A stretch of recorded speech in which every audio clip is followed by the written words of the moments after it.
Hola, buenos días, buenas tardes a todos y todas. Bienvenidos a este congreso de neurocoaching de la LATAM Coaching School. Gracias por asistir. Mi nombre es Aliris Escobar. Soy psicóloga, magíster en psicología y adicionalmente soy Master Coach and Training por la IAC y por la LATAM Coaching School. Pues en todos estos temas que vais a ver en el Congreso, donde estaréis hablando de temas disruptivos, del neurocoaching como una profesión emergente, como la profesión del presente, el papel de neurocoach, etcétera. Hay un área en la que yo quería dar una pequeña cápsula de conocimiento, que es la que tiene que ver con las nuevas tendencias de aprendizaje, ¿no? Que todos lo hemos detectado de alguna manera, pero tal vez el impacto que tiene pues este tipo de tendencias no lo hemos visto, ¿no? En nuestra vida cotidiana o inclusive en nuestra capacidad para dar. Y esto tiene que ver con el microlearning. ¿Okay? Hoy vamos a hablar un poco acerca del microlearning, cuál es mi perspectiva acerca de esta tendencia y cuáles son las oportunidades que se pueden abrir. ¿Okay? Eh, a ver, sobre mi experiencia, algunos me conocéis. Yo estoy en Barcelona, España, eh, y pues he ayudado a formar a pues, decenas y cientos de personas en la profesión del coaching y neurocoaching. Y me parece que esto puede ser una cápsula que va a acompañar todo lo que se disfrutará dentro de esta, eh, de esta velada, pues, en el Congreso. Entonces, ¿qué es el microlearning? No hay una definición exacta porque precisamente es una tendencia que tiene que ver con lo cultural, pero es la adquisición de conocimiento mediante información o bases prácticas en pequeñas dosis. Eh, en algún momento lo veremos como cápsulas, como seminarios, como videos, tutoriales, etcétera. Pero todas estas cosas tienen en común que se diferencian un poco de las formas tradicionales de formación y de educación que nosotros conocemos, ¿vale? Vayámonos a mediados del siglo XX. De alguna manera, tal vez luego de que hubo como la bonanza económica de muchos países y hubo como toda una estabilidad, había mucho empleo, había acceso a la vivienda, la meta que tenían toda familia era que sus hijos pudiesen estudiar, pudiesen formarse, porque la educación era igual a el éxito, ¿no? Y eso implica que la educación era definida como el tener una serie de años de tu vida dedicado a formarte en estrategias y en estructura que tenga que ver con una profesión en particular. No estoy diciendo que eso ya no sea importante, pero sí, definitivamente que, que ha cambiado, ¿no? La forma en la que aprendemos está cambiando. Esa es una tendencia que no va a volver, ¿ok? Perdón. Y que está aquí para quedarse. Eh, eh, entonces, tenemos el área vocacional, ¿no? De deseo, que es tener estudios universitarios, máster, doctorados, que bueno, que consumen tiempo y que no necesariamente a la persona le puede dar una aplicación práctica. Los estudios universitarios, máster y doctorado siempre van a existir, ¿ok? Pero nosotros estamos transicionando hacia un momento en el cual aprendemos lo que queremos en el momento en el que lo queremos, ¿ok? Porque es tomar el móvil y revisar. Y siempre o usualmente la fuente va a estar allí para volverla a revisar. Es una de las razones por las que ya no nos sabemos ningún número de teléfono, porque siempre está allí la fuente para poder revisar cuál es el número de teléfono. Entonces, las nuevas tecnologías han abierto espacios para que haya un encuentro, y particularmente luego de la pandemia ha sido muy importante si os fijáis. Por un lado están los expertos en sus temas, pueden ser psicólogos, pueden ser médicos, pueden ser músicos o músicas, coaches, personas expertas en jardinería, en construcción, etcétera, que deciden mostrar al mundo lo que hacen y cómo lo hacen. ¿Okay? Entonces está por un lado. Y por el otro lado, la gente que tiene la poca capacidad, o por lo menos eso pasó durante el confinamiento, de salir a la calle y tener esas experiencias, de empezar a buscar información que siempre habían querido y empezar a hacer vínculos con este tipo de creadores. ¿Okay? Entonces, estamos viendo que es una época en la que si quieres, puedes tener un conocimiento ilimitado y abierto. Y eso va a implicar, de alguna manera, unas ventajas, una libertad, por un lado, y por el otro, unas amenazas, porque hay muchísima responsabilidad, tanto en lo que se busca, como en lo que se afirma, como en lo que se promueve. ¿Vale? Eh, para mí, personalmente, me parece que el microlearning puede ser muy liberador, ¿ok? ¿Por qué creo que el microlearning puede ser muy liberador?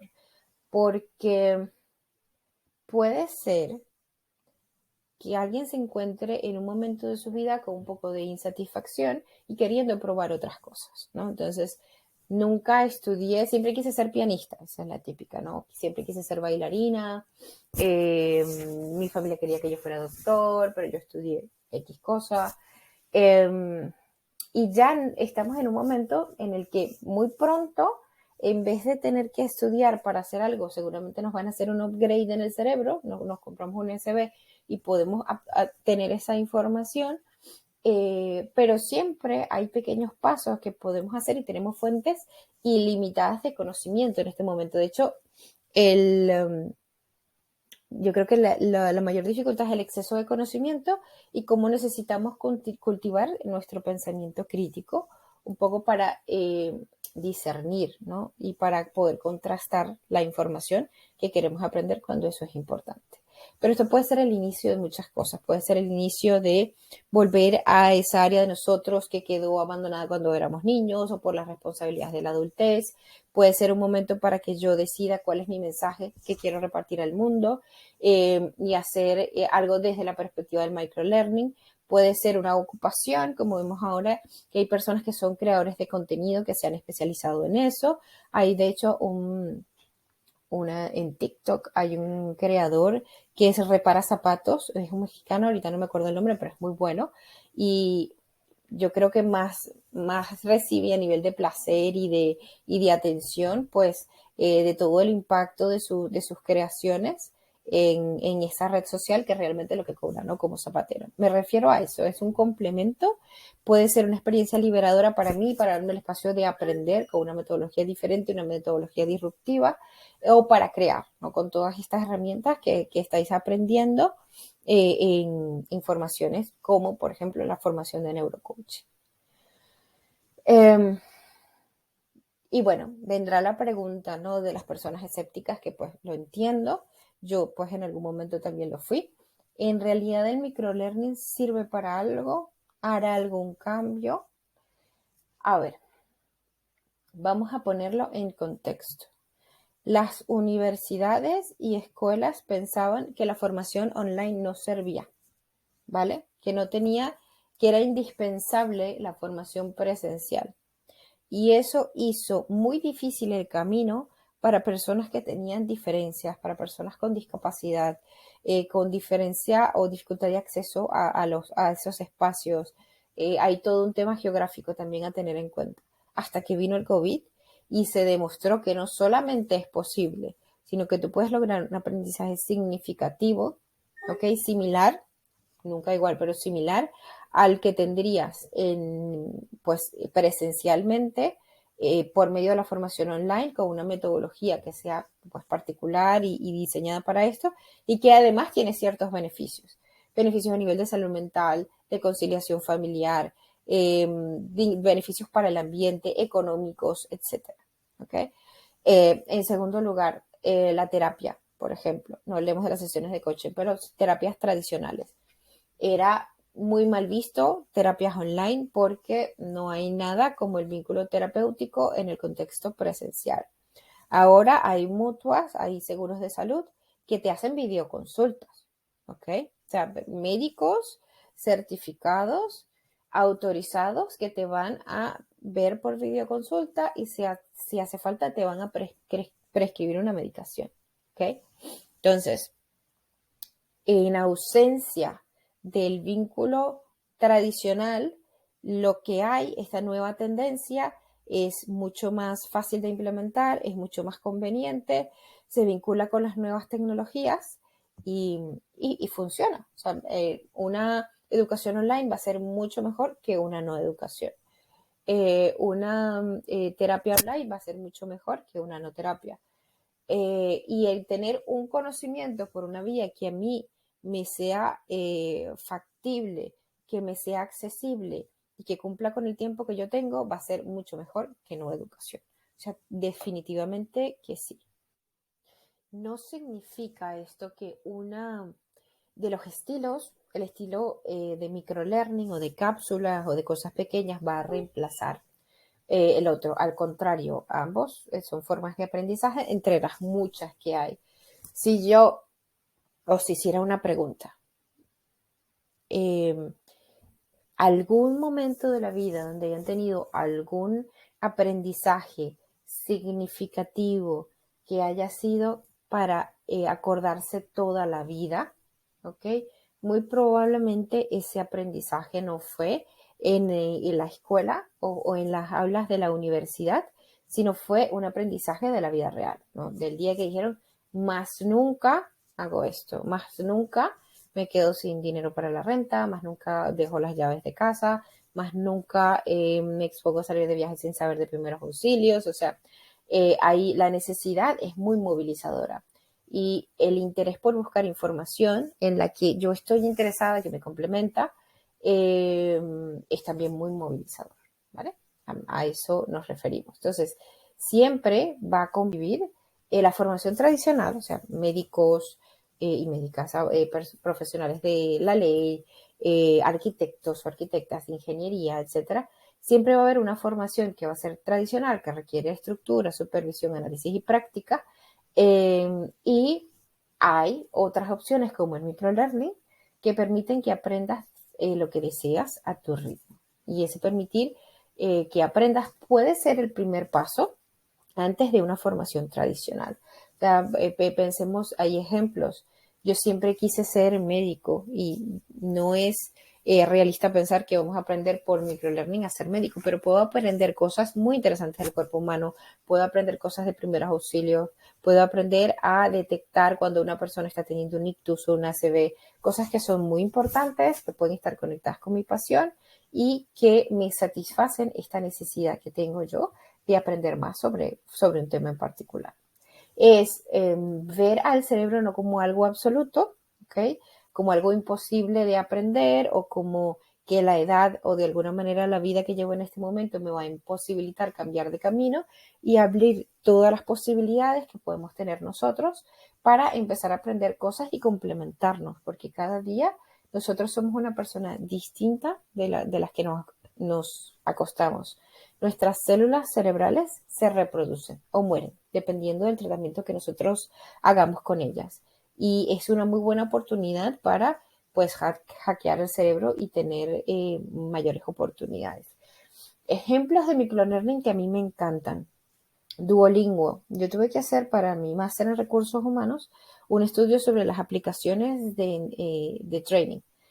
Más allá de pensar si Duolingo ayuda o no a una persona a aprender un idioma de manera significativa, es sin duda, y eso lo pueden buscar en su buscador favorito, es una de las aplicaciones que más revenue ha tenido en los últimos años. ¿Okay? Las personas definitivamente utilizan Duolingo para aprender o para complementar su proceso de aprendizaje y es algo accesible, es algo que puedes hacer a tu ritmo y que tú eliges. Claro, hay una inteligencia artificial que te presiona, pero que tú eliges cuándo hacerlo y cuántas lecciones tomar. Hay acceso a clases de desarrollo web gratuitas. Si volvemos digamos, al ejemplo anterior y nosotros pensamos en un desarrollador de software, porque es mi área, yo trabajo como captadora de talento tecnológico en todo el sur de Europa en este momento, pensaremos en ingenieros en computación que han tenido un máster en desarrollo de software ¿ok? Y sí, es una formación muy valiosa, pero que no necesariamente va a redundar en que la persona sepa hacer código. Saber hacer código está relacionado con las horas de práctica que tienen y las herramientas y los recursos disponibles y tal vez mentores que revisen el código. Entonces, hay gente que no ha tenido esta formación completa de ingeniería que es muy buena haciendo programación y han comenzado en esto, teniendo acceso a clases de desarrollo web que están en YouTube. O sea, me han dicho que las mejores clases no son en estos másters como Ironhack, sino que están en YouTube. Eh, Hay gente que ha construido muebles, no voy a hablar de casas, porque ya eso me parece que son labores de personas que tienen que tener un conocimiento mucho mayor de estructuras y de proporciones, pero gente que ha remodelado casas enteras gracias a conocimientos que los han ayudado a inspirarse, a buscar ayuda y hacerlo, ¿no? Ellos mismos. Eh, un ejemplo que a mí me parece lo positivo de todo el tema tecnológico dentro de tantas cosas negativas que pueden haber, que es el aprendizaje de cosas significativas que están escondidas, ¿no? Dentro del conocimiento. Primeros auxilios como Heimlich o como saber para llamar al 911 o el número de emergencias en tu país, que se adquiere gracias a videos o a pequeños aprendizajes de historias. Hay videojuegos que se basan en el mundo real, en los que puedes conocer pues muchísimos datos históricos y geográficos también. Bueno, hay muchísima gente y muchísimos coaches y que colaboran con grupos de desarrollo personal por Telegram o por WhatsApp. Y también he visto grupos autoorganizados de apoyo, o sea, personas que están en grupos de duelo, por ejemplo, o de grupos migratorios, que utilizan estas herramientas y les han servido mucho para tener apoyo, para sanar, para crear otros hábitos diferentes. Eh, entonces, en conclusión, yo creo que esto es una muy buena oportunidad para empezar a aprender con libertad, o sea, con la libertad de un niño que está escogiendo, o una niña, que está escogiendo entre un montón de juguetes, qué es lo que quiere, con qué quieres jugar ahora, con qué quieres que tu cerebro se nutra a partir de ahora. Es una muy buena oportunidad para ver desde el microlearning, investigar un poco más de esto, qué quiero yo enseñar o qué quiero yo dar. Muchas veces queremos hacer programas, ya los que están en etapas de diseño de producto, por ejemplo, un producto mínimo viable, etcétera, que quieren hacer un negocio. Pensamos en cosas que puedan ser súper largas, de, no sé, eh, largo digo yo, 20 sesiones, 9 meses, 6 meses, 600 horas, etcétera. Y en primer lugar, no es la tendencia hacia ahora, por lo menos de las generaciones más jóvenes. En segundo lugar, es agotador también para el que lo hace. Y en tercer lugar, tienes la posibilidad de darte el permiso de hacer cápsulas mucho más pequeñas que se unan una con la otra y a la que tenga acceso mucha más gente. ¿Vale? Eso me parece a mí súper importante. Entonces, para cerrar, espero poder estar con vosotros el día en vivo para la ronda de preguntas y respuestas, pero para cerrar me gustaría dejaros con esta pregunta. Con todo el conocimiento al alcance de tu mano, si hay algo que pudieses enseñar o aprender, ¿por dónde comenzarías? ¿Ok? Lleva esa ambición o ilusión que está un poco teórica a lo práctico, ¿no? ¿Cuál sería la fuente desde la que pudieses buscarte un poco más de información para acercarte a eso que siempre quisiste aprender? O qué tipo de creadores, si los existen, hacen algo similar a lo que a ti te daría mucha ilusión enseñar de tu mensaje personal. ¿Qué puedes hacer hoy para comenzar en este camino y disfrutar, ¿no?, de esta tendencia al microlearning? Bueno, eso es todo por hoy. Eh, Os agradezco mucho que se hayan quedado conmigo estos casi 20 minutos que tenemos conversando. Deseo que disfruten muchísimo el resto de las ponencias. Yo trataré de asistir a algunas de ellas y pueden pues ubicarme por la red de la LATAM Coaching School o en mi Instagram, que no lo puse, @sicompasión, ¿vale? Pues que estéis muy bien. Hasta luego y feliz tarde.